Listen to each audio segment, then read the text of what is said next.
And thank you, Minister, for coming to the House.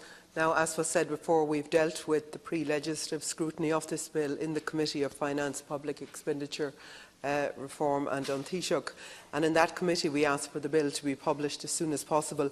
And indeed I welcome the introduction of the bill in the Seanad.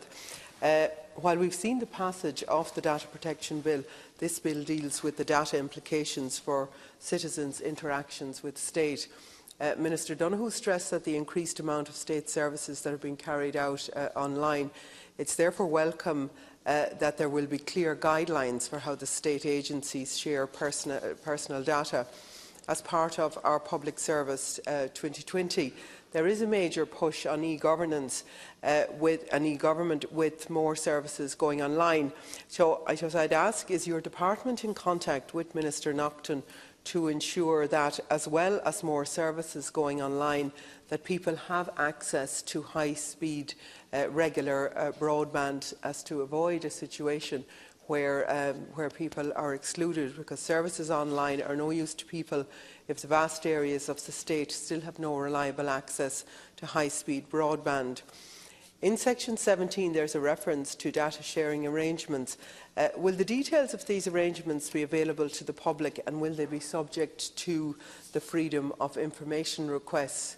Now, earlier this year, again in the Finance Committee, I raised the issue of Brexit and the fact that some state services, such as JobPath, were tendered to companies based in a jurisdiction that may be out of the EU by that stage.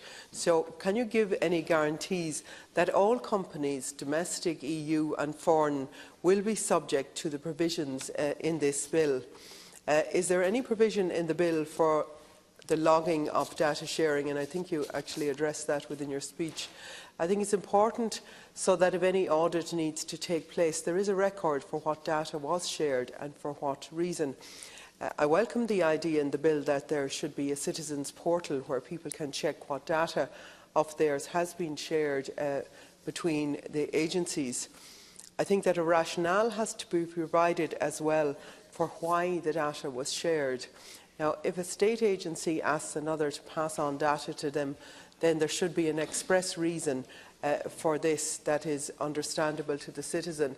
I know this is a very complex subject, but I think we do need to address it in a way that it's accessible and understandable for people, so that people can feel confident about the quality of the data that's been shared and about who is sharing it. So, Garmila Mahagad, Laska Hirlak, Minister.